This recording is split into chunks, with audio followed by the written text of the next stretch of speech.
Ce show dédié pour l'élévation de l'âme de Nelly Bat-Luna Zichronah Livracha. Il y a quelques jours, 2-3 jours, nous étions à la grande fête de Simchat Torah, la joie de la Torah, qui est le Gaon de Vilna. On disait que c'était le jour où il était le plus heureux de toute l'année. On voyait de la sainteté sur lui parce qu'on dit qu'à toutes les fêtes, il y a un intermédiaire entre nous et Dieu. Et à Simchat Torah, il n'y a aucun intermédiaire. Il n'y a pas de mitzvah, ni de matzah, ni de lulav, ni de shofar. Il y a la Torah en elle-même. Dieu vient de façon allusive lorsqu'on sort les Sifrei Torah. C'est comme si Dieu vient maintenant et se mêle à nous, s'unit avec nous. Évidemment, c'est pas que danser avec la Torah, il faut l'étudier. L'essentiel, c'est étudier la Torah.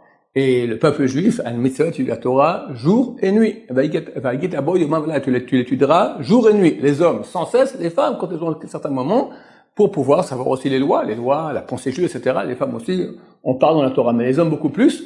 Un des péchés les plus graves d'une précédente s'appelle Bitul Torah. Quand quelqu'un peut étudier, elle n'étudie pas.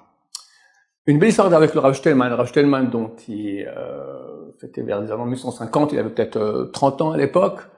Il enseignait à la Yeshiva de Kfar Saba.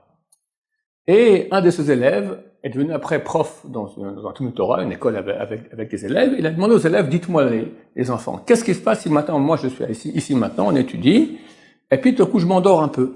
Qu'est-ce que vous faites? Personne n'ose répondre par respect au prof, mais il insiste. Alors il dit, si vous dormez, on voit que vous dormez bien, on fait la fête. On monte sur les pupitres, on fait la fête. Vous avez raison, c'est normal, tous les enfants agissent comme ça, mais nous, quand on était à l'échelle, c'est pas du tout comme ça. On avait comme prof le Rav Aaron Leib Shtelman, de grande génération, et on savait qu'il deviendrait un des grandes générations. Et des fois, ils s'endormaient. Ils lançaient la Gemara, au milieu de l'étude, ils s'endormaient comme ça quelques minutes. On ne bougeait pas de notre place. Rien. Pourquoi?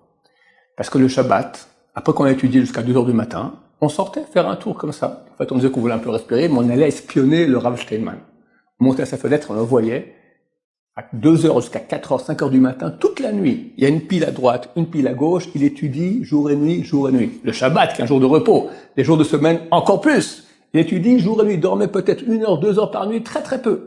Alors, quand on le voyait s'endormir un peu dans la classe, pendant le cours, on comprenait que c'est pas pour rien. C'est pas qu'il a dormi 8 heures cette nuit, maintenant il va encore prendre une grande sieste. Le pauvre, il est en état d'épuisement. On respectait énormément cela.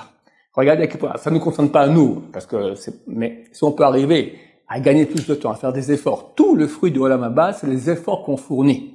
Une mitzvah qui est faite avec effort vaut 100 fois plus qu'une mitzvah qui est faite sans effort. La mitzvah la plus importante de toutes les mitzvot, c'est l'étude de Torah. Donc, prenons de nos sommeils, prenons nos temps pour étudier le maximum possible, et comprenez qu'il y a une pyramide. Si beaucoup de gens étudient la Torah, alors à la fin, il y aura beaucoup plus de grands en Torah qui seront à un plus haut niveau. C'est normal, on ne peut pas avoir un grand en Torah si tout le monde est nul. C'est en fonction de la masse. Il y a beaucoup de masse de juifs qui étudient, alors il y a beaucoup de grands en Torah, s'il y a beaucoup de grands en Torah, alors grâce à eux, nous avons droit à la vie. Baruch Adonai, l'olam, amen, amen.